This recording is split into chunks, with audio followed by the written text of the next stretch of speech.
बिस्मिल्लाहिर्रहमानिर्रहीम। हम मियां मोहम्मद नवाज शरीफ साहब और मरियम शरीफ साहिबा के शुक्रगुजार हैं कि आज उन्होंने पाकिस्तान डेमोक्रेटिक मूवमेंट का पहली जलसा के मेजबानी की है। हम आप सब के शुक्रगुजार हैं। मौलाना फजल रहमान साहब सदर पाकिस्तान डेमोक्रेटिक मूवमेंट, शाहिद खाकान अब्बासी साहब general secretary Pakistan Democratic Movement, Raja Pervez Ashraf साहब senior vice president Pakistan Democratic Movement, Mian Iftikhar साहब information secretary Pakistan Democratic Movement, Achakzai साहब, जमाल दीनी साहब, प्रोफेसर साजिद मीर साहब, नूरानी साहब, हम सब अपने परचम लेके पाकिस्तान डेमोक्रेटिक मूवमेंट का जो एपीसी के नतीजे में हमारे रेजोल्यूशन था, हमारे मंशूर था, हम सब मिल के आपके सामने पेश करना चाहते हैं। शुरू करने से पहले इसलिए कि ये मेरा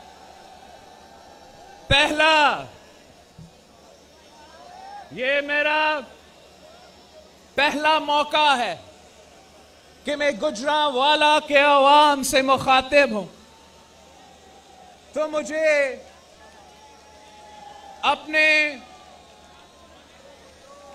मैं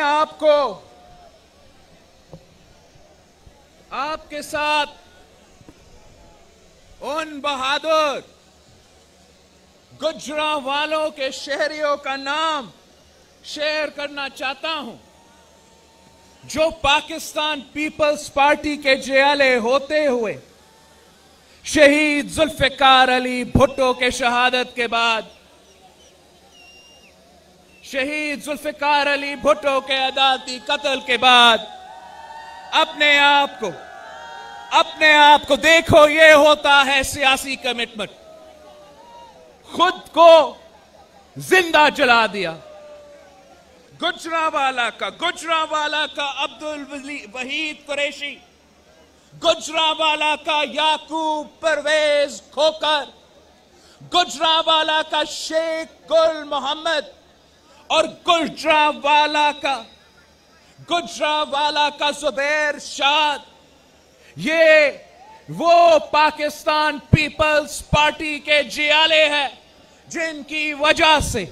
जिनकी कुर्बानी की वजह से आज भी भुट्टो जिंदा है।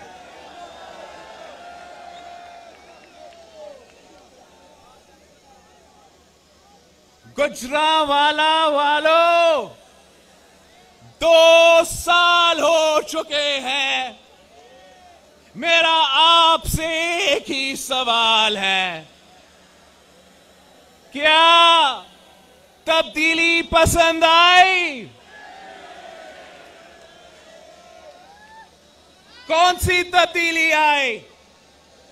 कौन सी तब्दीली आई? आज वो किसान जो गंदम उगाता है, उसके पास 2 वक्त की रोटी नहीं। वो मजदूर जो घर बनाता है, उसके बच्चों के सर पे छत नहीं। वो मेहनत कश जो कपड़ा बनाता है, उसके पास 2 जोड़े नहीं।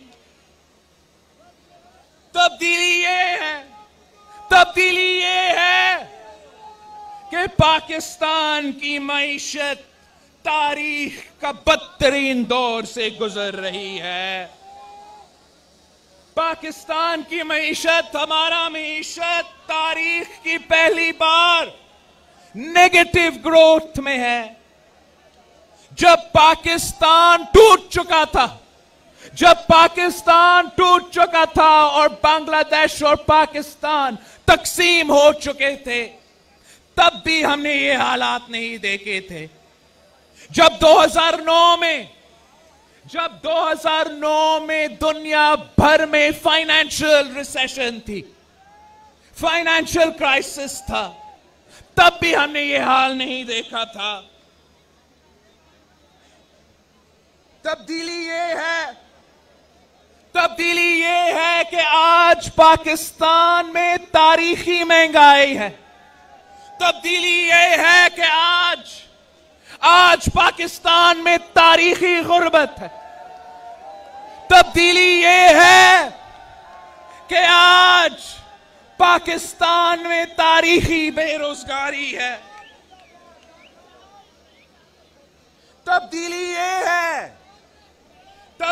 ये है कि अंडे 200 रुपया दर्जन, आलू 100 रुपया किलो, टमाटर 200 रुपया किलो, प्याज 80 रुपया किलो। ये है जहां महंगाई बढ़ रही है, वहां बेरोजगारी बढ़ रही है।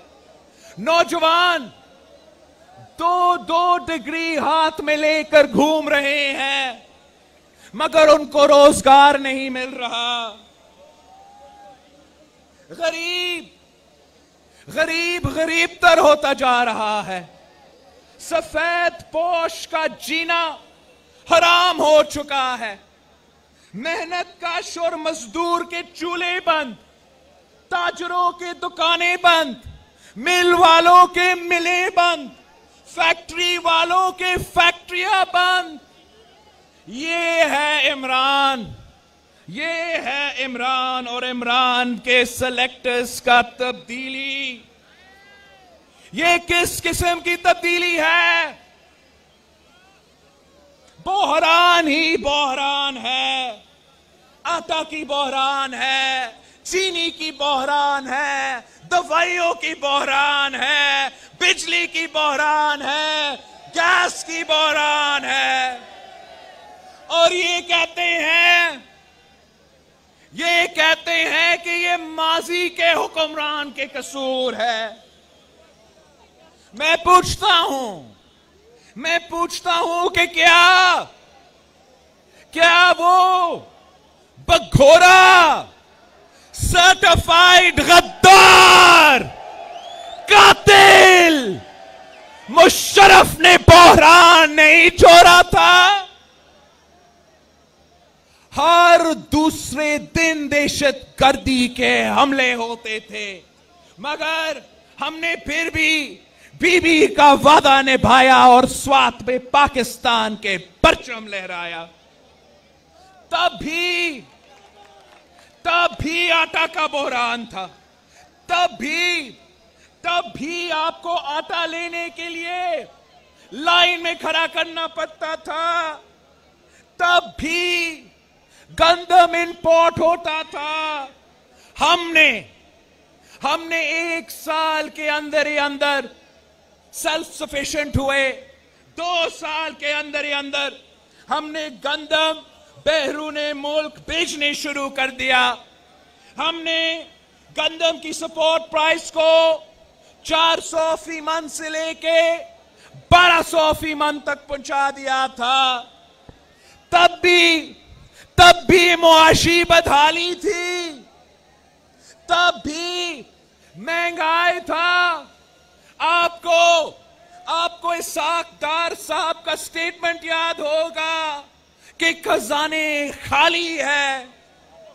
2009 का फाइनेंशियल रिसेशन, दो सैलाब, IMF तब भी था, मगर हमने अवाम को लावारिस नहीं छोड़ा।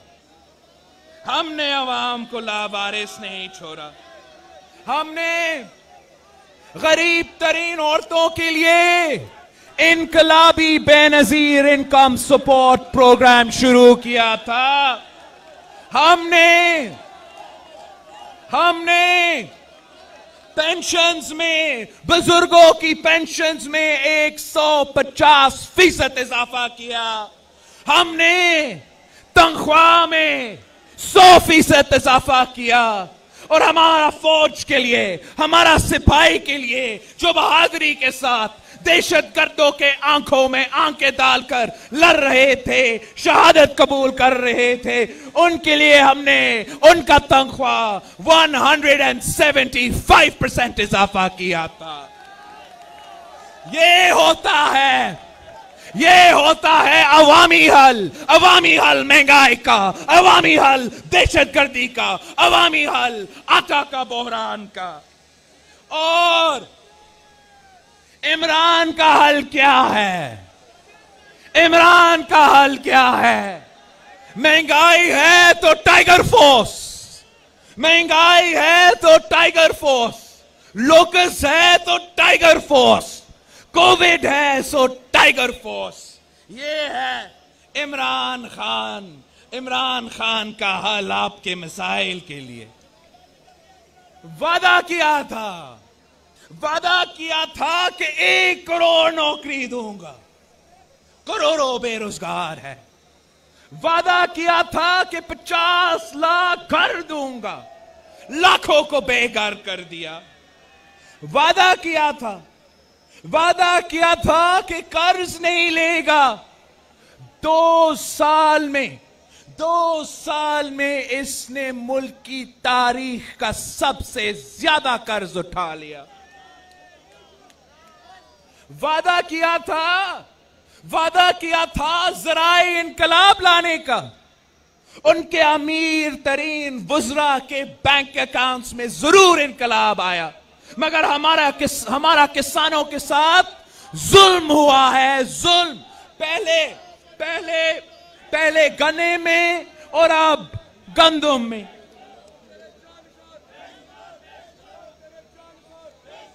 वादा किया था करप्शन का खात्मा का। करप्शन के सारे रिकॉर्ड्स तोड़ चुके हैं।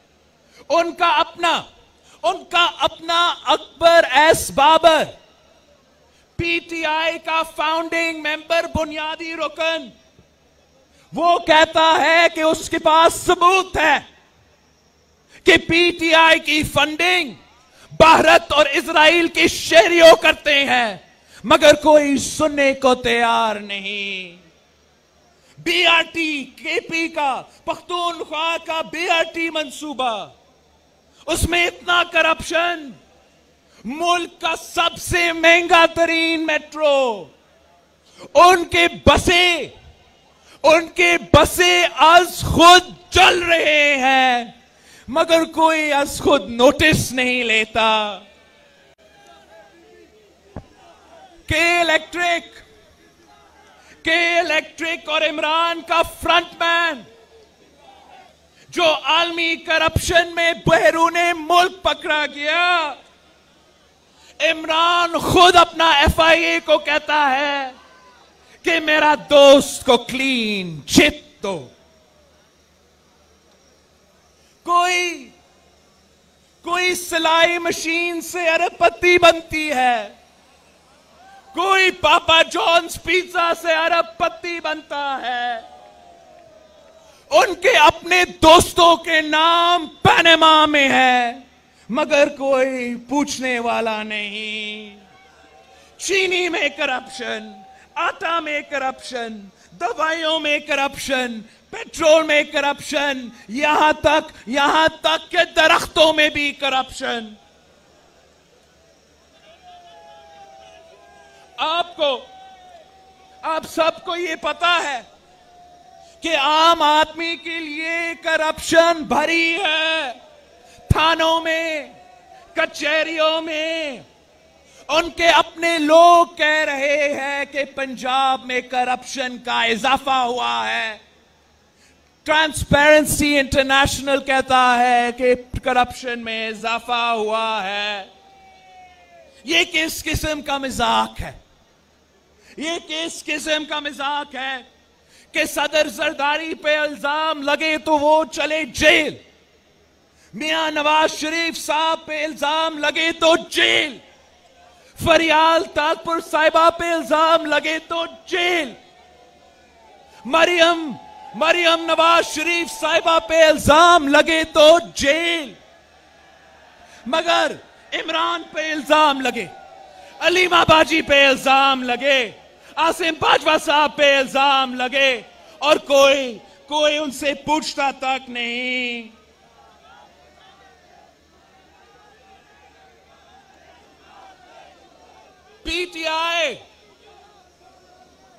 पीटीआई करप्शन के नाम पर सिर्फ और सिर्फ सियासी इंतकाम करता है। सिर्फ और सिर्फ सियासी इंतकाम करता है। जबकि हम चाहते हैं कि करप्शन का खात्मा हो। करप्शन का खात्मा के लिए आपको हर पाकिस्तानी के लिए एक कानून बनाना पड़ेगा। करप्शन का खात्मा के लिए हमें अक्रॉस द बोर्ड अकाउंटेबिलिटी की जरूरत है। करप्शन का खात्मा के लिए अगर कोई इल्जाम है तो जरूर आप साबिक सदर का भी इन्वेस्टिगेशन करें, साबिक वजीर आजम का भी इन्वेस्टिगेशन करें, लेकिन साथ साथ अगर किसी जनरल पे, किसी जज पे करप्शन पे इल्जाम है तो उनको भी इन्वेस्टिगेट करना पड़ेगा, उनको भी जेल में डालना पड़ेगा। तभी हमें इंसाफ मिलेगा, तभी हम इस मुल्क से करप्शन का नासूर को खत्म कर देंगे।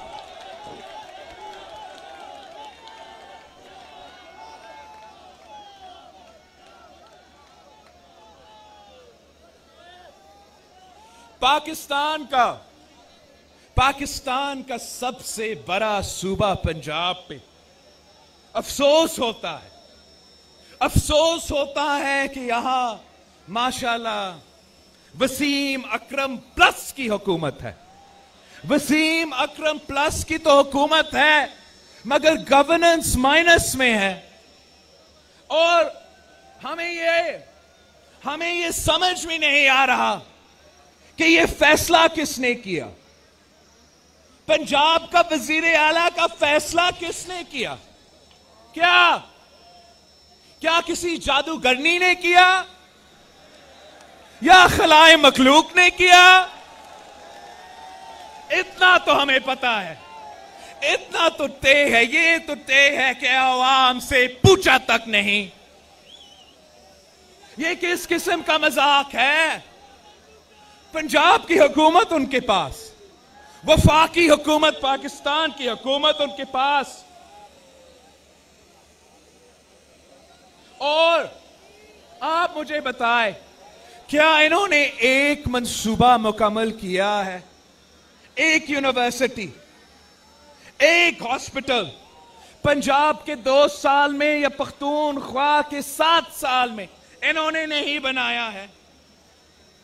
शहबाज शरीफ साहब से आप 100 इख्तलाफात रख सकते हैं, शहबाज शरीफ साहब से 100 इख्तलाफात रख सकते हैं, लेकिन कोई इनकार नहीं कर सकता कि शहबाज शरीफ साहब ने मेट्रो बस खड़ा कर दिया। आपने क्या किया? इमरान, आपने क्या किया?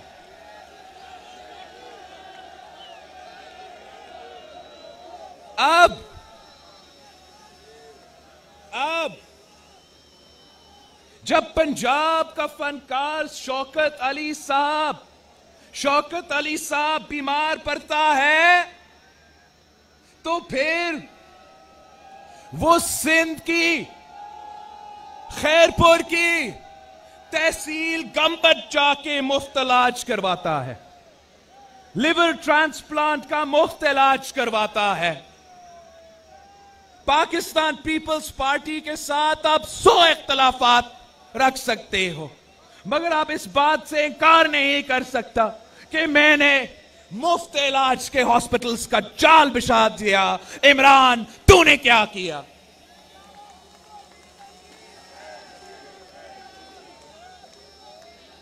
आप तो सारे सूबे के वसाइल काट रहे हैं।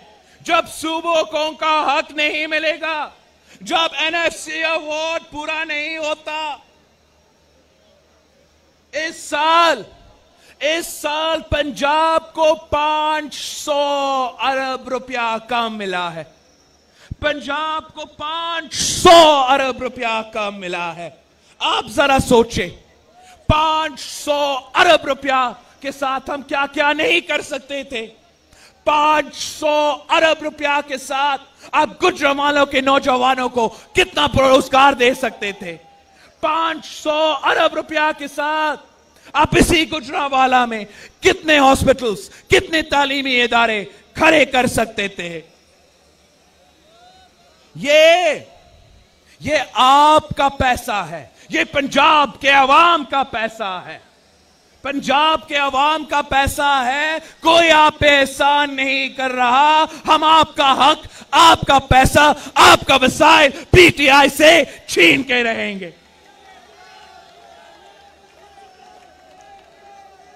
साथियों, अंदरूनी मसाइल अपनी जगह और अंदरूनी बहरान अपनी जगह। इस सिलेक्टेड ने पाकिस्तान की फॉरेन पॉलिसी का क्या हशर किया है। वो सीपैक, वो चाइना पाकिस्तान इकोनॉमिक कॉरिडोर जो सदर जरदारी और मियां साहब ने पाकिस्तान का गेम चेंजर बनाया था, आपने उस पे ब्रेक्स लगा चुके हैं। सऊदी अरेबिया और पाकिस्तान के ताल्लुकात हमेशा अच्छे रहे हैं, मगर इनका वजीर खारजा के महंगे तरीन स्टेटमेंट के बाद अब इन ताल्लुकात को भी धचका लगा है। किसी शहजादा का ड्राइवर बनना से, किसी शहजादा के ड्राइवर बनने से पाकिस्तान की फॉरेन पॉलिसी नहीं बनती। वो इसी पंजाब था, यही पंजाब था जिसमें शहीद जुल्फिकार अली भुट्टो ने पूरे मुस्लिम उम्मा की क़ियादत को इकट्ठा कर दिया। और ये नालायक, ये नाअहल सिलेक्टेड वजीर आजम कश्मीर पे भी मुस्लिम उम्मा को इकट्ठा नहीं कर सकता।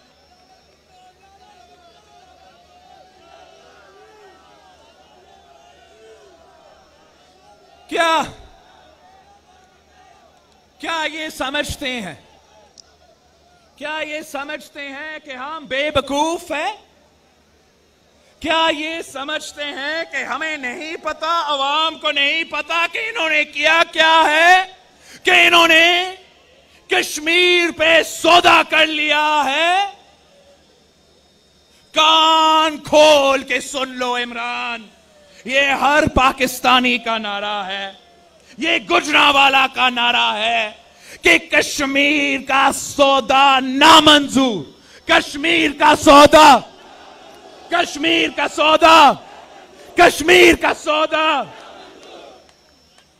जब पुलवामा हमले के बाद इमरान कहता है कि मोदी जीतेगा तो कश्मीर का मसला हल होगा, ये वही इलेक्शन है जिसकी मैनिफेस्टो में मोदी ने लिखा था, मोदी ने मैनिफेस्टो में लिखा था कि वो आर्टिकल 370 को खत्म कर देगा। इसको ये पता था, इमरान खान को ये पता था। इसके बावजूद इमरान ने मोदी का जीतने का ख्वाहिश का इजहार किया और जीतने के बाद मोदी ने कश्मीर पे तारीखी हमला कर लिया।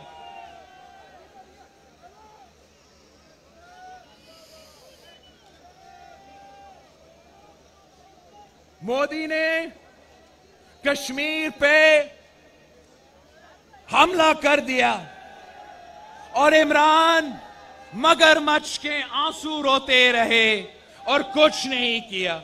यह तो तारीखी हमला था, तारीखी हमला था। यूनाइटेड नेशंस के रेजोल्यूशन पे हमला था। मुसलमानों को अक़लियत में तब्दील करने का साजिश था। कश्मीरियों को एक साल से घरों में बंद रखा है। उनके सारे के सारे सियासी क़यादत को कैद में रख दिया है। 10 लाख फौज, 10 लाख हिंदुस्तान के फौज 1 करोड़ शहरियों का, 1 करोड़ कश्मीरियों के कैद में रखे हैं। नौजवानों को पैलेट गन से अंधे किए जा रहे हैं। औरतों का रेप किया जा रहा है। स्कूल्स बंद है, दवाइयां नहीं मिल रहा, बाजारों बंद है, कारोबार बंद है। और मोदी का चालाकी देखे, मोदी का चालाकी देखे। अगस्त 5, 2019 को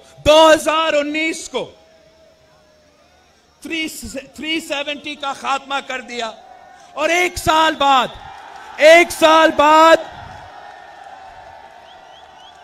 5 अगस्त 2020 पे 5 अगस्त 2020 पे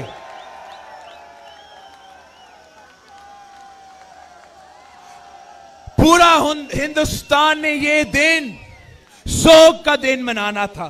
कश्मीरियों का कैद का दिन शोक के तौर पे मनाया जा रहा था। मगर मोदी ने उसी दिन राम मंदिर की बुनियाद रख के मुसलमानों को और तकलीफ दी है। अब वो कश्मीरियों के कैद के दिन को जश्न का दिन मना रहे हैं। अब butcher of Gujarat, Modi butcher of Gujarat से बुचर ऑफ कश्मीर बन चुका है। इमरान का जवाब क्या था? इमरान का जवाब क्या था कि हर जुम्मा पे एहतजाज होगा, हर जुम्मा पे एहतजाज होगा, जो सिर्फ और सिर्फ एक ही जुम्मा पे हुआ था।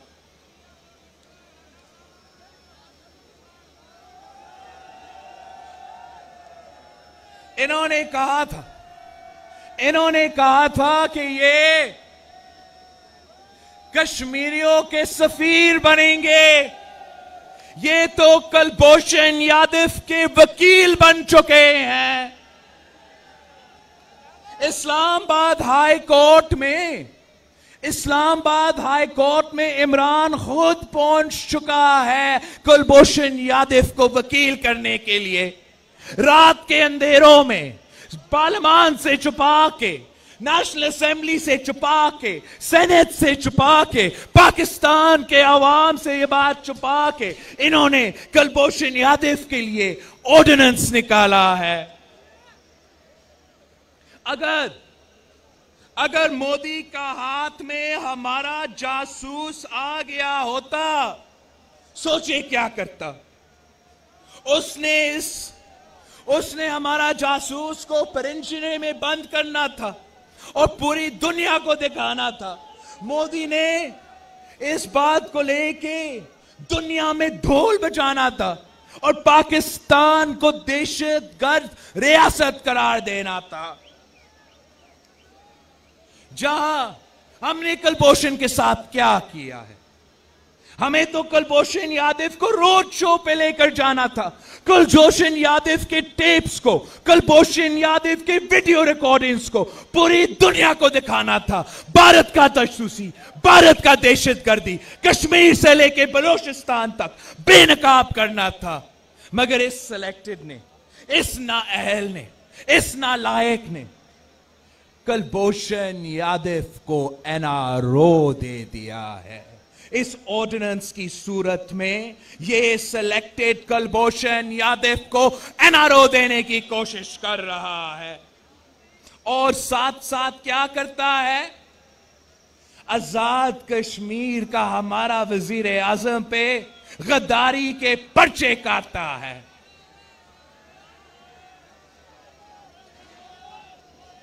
ये जो सिलेक्टेड कठपुतलियां हैं ये खामोश रहे अगर उन्होंने रहना है, मगर गुजरांवाला का गैरतमंद अवाम जब तक कश्मीरी बहनों और भाइयों के खून के आंसू निकल रहे हैं, जब तक हमारी कश्मीर के नौजवान उनके हक के लिए जिदोजहद लड़ रहे हैं, मैं जानता हूं कि आप खामोश नहीं रख सकते। आप कश्मीरियों के आवाज बनेंगे और हम मिलके उनके हुकूक दरवा के रहेंगे।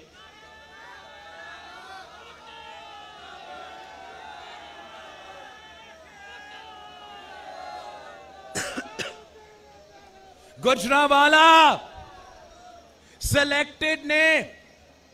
सिलेक्टेड से कश्मीर नहीं बच सका, करप्ट सिलेक्टेड से ना पंजाब या ना वफाक चल सका। सिलेक्टेड ने हमारा जमहूरियत का जनाजा निकाल दिया, सिलेक्टेड ने हमारा मईशत को तबाह कर दिया। कठपुतली राज मुकम्मल तौर पे नाकाम हो चुका है। ऐसा क्यों है? ऐसा क्यों है कि अवाम का मसाइल क्यों हल नहीं हो रहा? पाकिस्तान के मसाइल क्यों हल नहीं हो रहे? इसलिए कि अब 2020 है और आज भी हम वहीं के वहीं खड़े हैं। हम वो बुनियादी फैसले जो हर मुल्क अपने कयाम पे करते हैं कि क्या हमें आमरीत होना चाहिए या जमहूरियत होना चाहिए, हमें रूल ऑफ लॉ होना चाहिए या रूल ऑफ जंगल होना चाहिए, क्या हमारे अवाम को आजाद होना चाहिए या गुलाम होना चाहिए।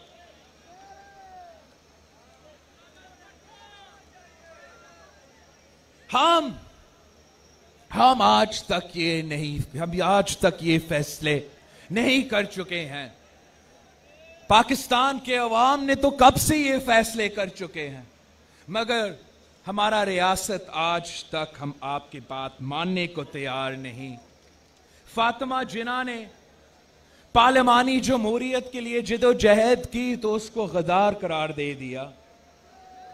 शहीद जुल्फिकार अली भुट्टो ने पाकिस्तान को आईन दिया, अवाम को आवाज दिया, मजदूर को हक दिया, किसानों को जमीन दिया और उसको शहीद कर दिया गया।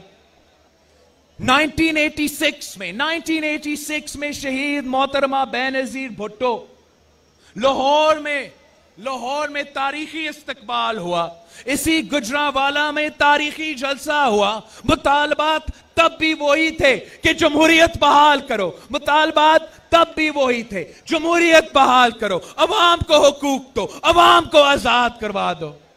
1998 में यही मुतालबात थे इसी गुजरांवाला में। फिर 2007 में शहीद बीबी तो ये गुजरांवाला पहुंच नहीं सके। 2007 में यही मुतालबा थे कि जमहूरियत बहाल करो, अवाम को उनका हक दो, अवाम को आजाद करो। मगर 2007 में शहीद मोहतरमा बेनजीर भुट्टो को लियाकत बाग रावलपिंडी में शहीद कर दी गई। और आज 2020 है और उसी गुजरांवाला में हम सब आपके सामने खड़े हैं। वही मुतालबात है वो ही डिमांड्स है कि जमहूरियत बहाल करो, अवाम को उनका हक दो, अवाम को आजाद करो।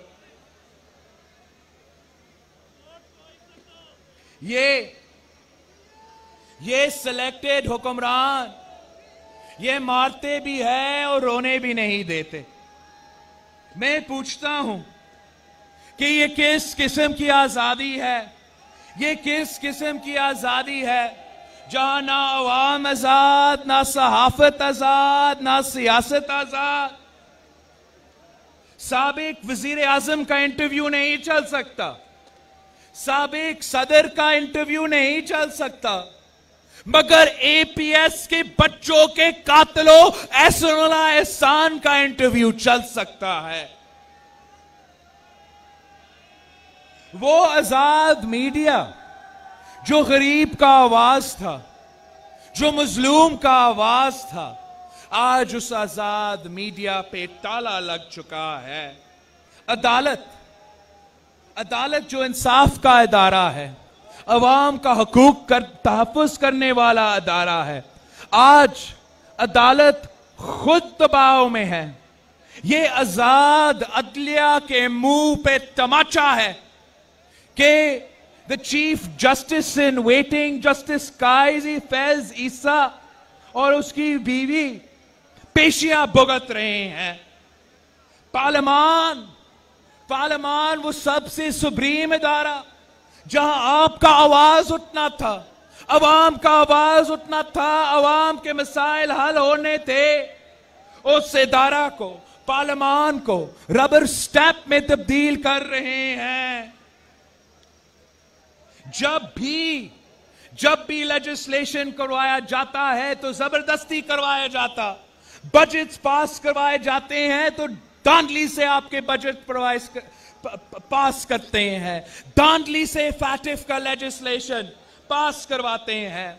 जब मीडिया पे ताला लगा हुआ हो, जब अदालत आजाद ना हो, जब पार्लियामान को रबर स्टैंप में तब्दील करने की कोशिश जारी हो, तो फिर हम सब मजबूरन सड़कों पे आ चुके हैं अवाम के आवाज बुलंद करने के लिए, अवाम के हकूक का दिफा करने के लिए, जमहूरियत का बिलादस्ती के लिए। और ये कहते हैं कि देखो करप्ट एहतजाज कर रहे हैं, तो मैं पूछता हूं, क्या लेडी हेल्थ वर्कर्स करप्ट हैं? क्या यंग डॉक्टर्स करप्ट हैं? क्या किसान इत्तेहाद करप्ट हैं? क्या ट्रेड यूनियंस करप्ट हैं? क्या हमारे ताजिर करप्ट हैं? क्या इस पंडाल में मौजूद गुजरांवाला के अवाम करप्ट है? नहीं, बिल्कुल नहीं। अगर कोई करप्ट है तो ये सिलेक्टेड हुकूमत है, अगर कोई करप्ट है तो ये नालायक नाअहल हुक्मरान है।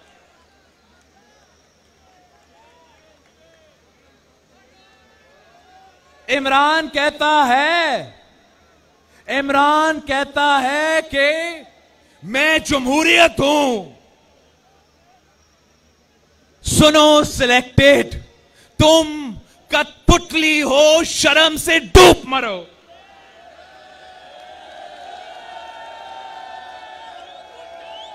ये अवाम, ये गुजरांवाला के अवाम जमहूरियत है।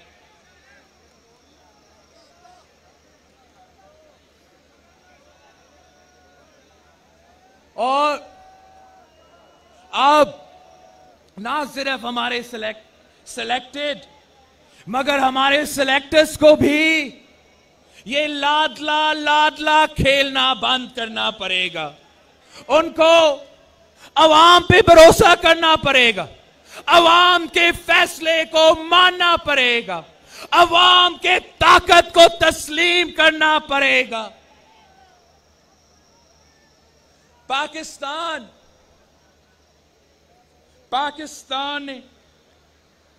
पाकिस्तान के 70 साल जाया किया गया है। बस कर दो। साथियों,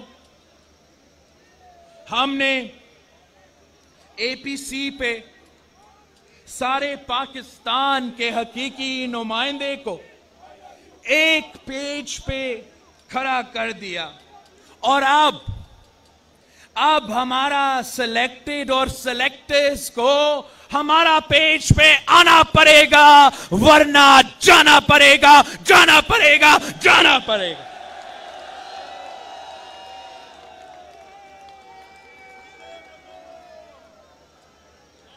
पाकिस्तान पीपल्स पार्टी के जियाले तैयार है इस आखिरी और फैसला कुन लड़ाई के लिए। हम जानते हैं कि मौलाना फजल रहमान साहब के बड़े, गौस बख्श बिजिंजो साहब, वली खान साहब, शाह अहमद नूरानी साहब के दस्तक उसी 1973 कॉन्स्टिट्यूशन पे है जिसकी बलादस्ती के लिए हम आज जिदोजहद कर रहे हैं। हम साथ थे movement in the restoration of democracy, MRD में हम साथ थे। मियां साहब और शहीद मोहतरमा बेनजीर भुट्टो ने चार्टर ऑफ डेमोक्रेसी पे दस्तखत की जो आज तक हमारा मंशूर है। हम alliance of the restoration of democracy ARD में भी साथ थे। सदर जरदारी, मियां मोहम्मद नवाज शरीफ, फजल रहमान साहब, असफंदिया और वाली साहब, हम सब 18वीं तरमीम पे भी दस्तखत हमारे हैं और इसी 18वीं तरमीम के तहफ़्फ़ुज़ के लिए हम आज निकले हैं। हमारे बलोच और पश्तून कॉमरेड्स हमारे साथ है। बच्चा खान के सुर्ख पोश हमारे साथ है। मौलाना के मुजाहिद हमारे साथ है। मियां साहब के मत वाले हमारे साथ है और बीबी शहीद और भुट्टो शहीद के जयाले हम सब एक पेज पे है। अब वक्त आ चुका है इमरान खान का घबराने का वक्त आ चुका है। अब इंशाअल्लाह ताला तीर कमान से निकल चुका है।